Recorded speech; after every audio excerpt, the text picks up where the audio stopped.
আসসালামু আলাইকুম। জনপদের খবরে আমন্ত্রণ জানাচ্ছি আমি মোহাম্মদ রাইহান। এখনকার এই সংবাদ আয়োজন একই সঙ্গে চ্যানেল আইয়ের ইউটিউব চ্যানেল এবং চ্যানেল আইয়ের ওটিটি প্ল্যাটফর্ম আই স্ক্রিনে লাইভ স্ট্রিম হচ্ছে। বিএনপির স্থায়ী কমিটির সদস্য আমির খসরু মাহমুদ চৌধুরী বলেছেন, ফেব্রুয়ারিতে নির্বাচনের মাধ্যমে দেশে গণতন্ত্র পুনঃপ্রতিষ্ঠিত হবে। এতে দেশের মানুষ প্রতিনিধি নির্বাচনের মাধ্যমে সরকার নির্বাচিত করবেন, যারা জনগণের কাছে দায়বদ্ধতা ও জবাবদিহিতা থাকবে। বরিশালে ব্যবসায়ী ফোরামের উদ্যোগে আয়োজিত মেলার উদ্বোধন করে তিনি বলেন, মানুষ নির্বাচিত সরকারের অপেক্ষা করছে।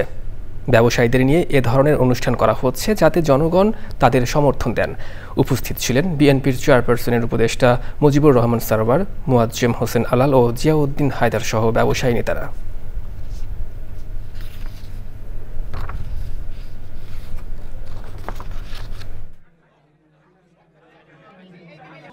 অর্থনীতি আগে কিছু সীমিত লোকের হাতে ছিল, কিছু গোষ্ঠীর হাতে ছিল। আমরা অর্থনীতিতে গণতন্ত্রায়নের কথা যেটা বলছি, অর্থাৎ অর্থনীতিকে সাধারণ মানুষের কাছে পৌঁছে দিতে হবে। এই কুটির শিল্প সহ যারা সারা বাংলাদেশে বিভিন্ন অঞ্চলে বিভিন্ন পণ্য তৈরি করছে, অনেক কষ্ট করে হাতে তৈরি পণ্য, এই পণ্যগুলোকে আমাদের মূল্যায়ন করতে হবে। এদেরকে ব্র্যান্ডিং করে দেশে বিদেশে আন্তর্জাতিক বাজারে বিক্রি করার জন্য প্ল্যাটফর্ম দিতে হবে। জামায়াতে ইসলামীর নায়েবে আমির ডাক্তার সৈয়দ আবদুল্লাহ মুহাম্মদ তাহের বলেছেন, ইসির নির্বাচনী রোডম্যাপ একটি সুষ্ঠু নির্বাচনকে ভণ্ডুল করার নীল নকশা। জামায়াত এটা হতে দেবে না। জুলাই চার্টার রিফান্ড ও পিআর এর মাধ্যমে নির্বাচন দিতে সরকার এবং নির্বাচন কমিশনকে বাধ্য করা হবে বলেও উল্লেখ করেন জামায়াতের নায়েবে আমির। সকালে কুমিল্লা সদর দক্ষিণ উপজেলার সেন্ট্রাল মেডিকেল কলেজ মিলনায়তনে এসব কথা বলেন তিনি। প্রধান উপদেষ্টাকে ইঙ্গিত করে সৈয়দ আবদুল্লাহ মুহাম্মদ তাহের বলেন, কোনো শক্তির কাছে মাথা নত করে পরিকল্পিত নির্বাচনের পরিকল্পনা করা হচ্ছে।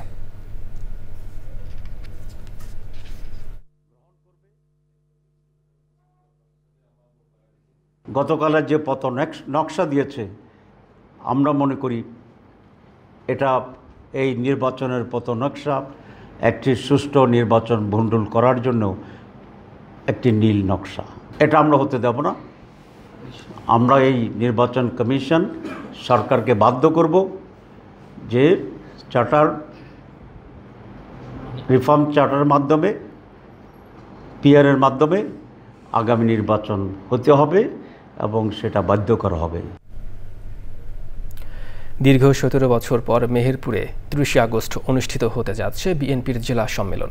সম্মেলন উপলক্ষে জেলা শহর ফেস্টুন, ব্যানার ও পোস্টারে সাজানো হয়েছে। অনুষ্ঠানে প্রধান অতিথি থাকবেন বিএনপির ভাইস চেয়ারম্যান অধ্যাপক নার্গিস বেগম।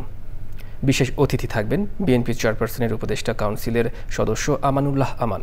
প্রধান বক্তা কেন্দ্রীয় সাংগঠনিক সম্পাদক অনিন্দ ইসলাম অমিত। বিএনপির ভারপ্রাপ্ত চেয়ারম্যান তারেক রহমানের নির্দেশে সম্মেলন উৎসব মুখর করতে নেতাকর্মীরা কাজ করছেন।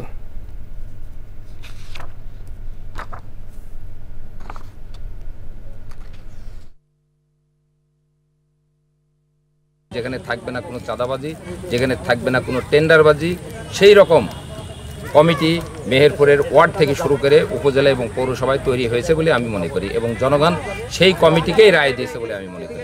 দলের ভিতরে গণতন্ত্র পুনঃপ্রতিষ্ঠিত করা, সেই লক্ষ্যেই সারা বাংলাদেশে বাংলাদেশ জাতীয়তাবাদী দল পুনর্গঠনের কাজ চলছে। সিরাজগঞ্জ শহরে দীর্ঘদিন ধরে সিসিটিভি ক্যামেরা নষ্ট হওয়ায় বাড়ছে অপরাধ প্রবণতা। রাস্তায়, বাসাবাড়ি কিংবা ব্যবসা প্রতিষ্ঠানে প্রায়ই ঘটছে ছোট বড় চুরি ও ছিনতাইয়ের ঘটনা। দ্রুত সিসি ক্যামেরাগুলো চালু করার দাবি ব্যবসায়ী ও শহরবাসীর। পুলিশ বলছে, ঊর্ধ্বতন কর্তৃপক্ষের সাথে কথা বলে আবার চালু করা হবে সকল সিসি ক্যামেরা। সিরাজগঞ্জ থেকে ফেরদৌস রবিনের পাঠানো তথ্য ভিডিওচিত্রে আল মকসিদের রিপোর্ট। যমুনা নদীর তীর ঘেঁষে গড়ে ওঠা সিরাজগঞ্জ শহর 2021 সালে সিরাজগঞ্জ পৌরসভা ও চেম্বার অব কমার্সের সহযোগিতায় শহরকে নিরাপদ রাখতে ব্যস্ততম সড়ক, মার্কেট ও গুরুত্বপূর্ণ 65টি পয়েন্টে 100টি সিসি ক্যামেরা স্থাপন করে জেলা পুলিশ। শহরের আইনশৃঙ্খলা পরিস্থিতি নিয়ন্ত্রণে ও অপরাধীদের দ্রুত শনাক্ত সহ গতিবিধি পর্যবেক্ষণ করা হতো police super control and monitoring centre থেকে। কিন্তু সঠিক রক্ষণাবেক্ষণের অভাবে একে একে চুরি ও নষ্ট হয়ে গেছে সবগুলো ক্যামেরা। রাহাজানি হচ্ছে, চুরি হচ্ছে। এর মধ্যে আমরা দেখলাম যে চৌরাস্তায় একজন ব্যক্তিকে সোনালী ব্যাংক থেকে কেবলই টাকা তুলে নিয়ে আসছে, তার কাছ থেকে 85,000 টাকা ছিনতাই হয়ে গেল। ধরার মতো কোনো সিস্টেম নাই। আগে সিসি ক্যামেরা ছিল, যার কারণে সেই জিনিসগুলা শনাক্ত করে ধরা যেত, কিন্তু এখন কোথাও সিসি ক্যামেরা নেই, সব ভাঙচুর করে নিয়ে গেছে। ছিনতাই রাহাজানি এটা কমানোর জন্য অবিলম্বে দ্রুত আবার এই সিসি ক্যামেরায় আওতায় নিয়ে আসার জন্য প্রশাসনের কাছে আমাদের জোর দাবি। সব ধরনের অপরাধ নিয়ন্ত্রণে ও জননিরাপত্তার স্বার্থে শহরে আবারও সব জায়গায় জরুরি ভিত্তিতে ক্যামেরা বসানোর দাবি শহরবাসীর। সিসি ক্যামেরা আমাদের দরকার, এগুলো করতে হবে, এগুলো দৃষ্টি আকর্ষণ করতেছে পুলিশ প্রশাসনকে, এগুলো জানি আমাদেরকে দেওয়া হয়। ক্যামেরাটা দিলে আমরা আরো শান্তিতে থাকতে পারবো, আমরা আরো নিরাপদে থাকতে পারবো। পৌরসভা, পুলিশ প্রশাসন এবং জেলা প্রশাসনের কাছে অনুরোধ করব অতি দ্রুত সময়ের মধ্যে সিরাজগঞ্জ শহরটাকে সিসি ক্যামেরার আওতায় নিয়ে আসা হোক। ঊর্ধ্বতন কর্তৃপক্ষের সাথে কথা বলে দ্রুতই ক্যামেরাগুলো পুনরায় চালু করা হবে বলে জানায় জেলা পুলিশ। তো অজ্ঞাতনামা অপরাধ ঘটে সে সমস্ত ডিটেকশনে সুবিধা হয় আর কি, এখন বিদ্যমান নেই। বাট আমাদের এটা আমরা আবার কথা বলে যে এটা পুনঃস্থাপন করা যায় সে উদ্যোগ গ্রহণ করব। জননিরাপত্তার কথা বিবেচনা করে পুনরায় দ্রুত সময়ের মধ্যে শহরে সিসি ক্যামেরাগুলো চালু করা হবে, এমনটাই প্রত্যাশা শহরবাসীর। আল মুকসিদ, চ্যানেল আই। বন্যা পরবর্তী দীর্ঘস্থায়ী জলাবদ্ধতায় ব্যাপক ক্ষতিগ্রস্ত হয়েছে নোয়াখালীর যোগাযোগ ব্যবস্থা। এখনও পানির নিচে 9টি উপজেলার অনেক রাস্তাঘাট। যাতায়াতে চরম ভোগান্তির পাশাপাশি প্রতিনিয়ত ঘটছে দুর্ঘটনাও। ভেঙে পড়া যোগাযোগ ব্যবস্থা সংস্কারে দাবির বিপরীতে পানি নিষ্কাশনের অপেক্ষায় থমকে আছে কর্তৃপক্ষের কর্মতৎপরতা। আলাউদ্দিন শিবলুর তথ্য ভিডিওচিত্রে আফরোজা হাসির রিপোর্ট। মাসের পর মাস জলাবদ্ধতায় বেহাল নোয়াখালীর যোগাযোগ ব্যবস্থা। এলজিইডির তথ্য মতে জেলার 9টি উপজেলায় প্রায় 5,000 কিলোমিটার পাকা সড়কের পাশাপাশি রয়েছে কিছু কাঁচা সড়কও।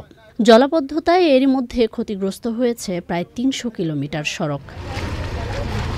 বেশি ক্ষতিগ্রস্ত হয়েছে সদর, কবিরহাট, বেগমগঞ্জ, হাতিয়া, সোনাইমুড়ি ও চাটখিল উপজেলার রাস্তাঘাট। গাছগুলো পড়ে রাস্তা বেশিরভাগ অংশ ভাঙি পড়ে যেতে আছে। প্রাইভেট গাড়ি নিয়ে বা রিক্সা বা ভ্যান গাড়ি নিয়ে আমরা চলাফেরা করতে পারতেছি না। এই রাস্তাটা পুরোই ভাঙে গেছে, কিন্তু এখনো কোনো সংস্কারের কোনো উদ্যোগ দেখতেছি না আমরা।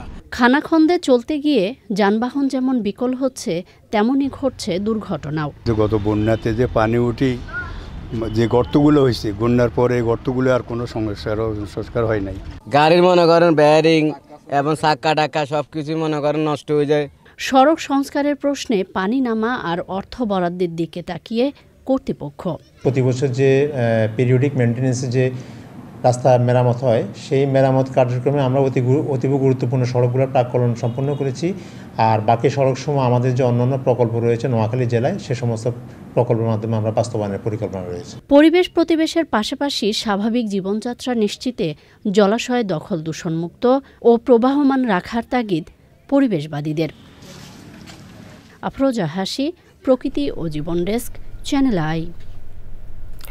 দর্শক, জনপদের খবর আজকের মতো এ পর্যন্তই। একটু পরে কৃষি সংবাদে দেখার আমন্ত্রণ জানিয়ে শেষ করছি। ধন্যবাদ সবাইকে।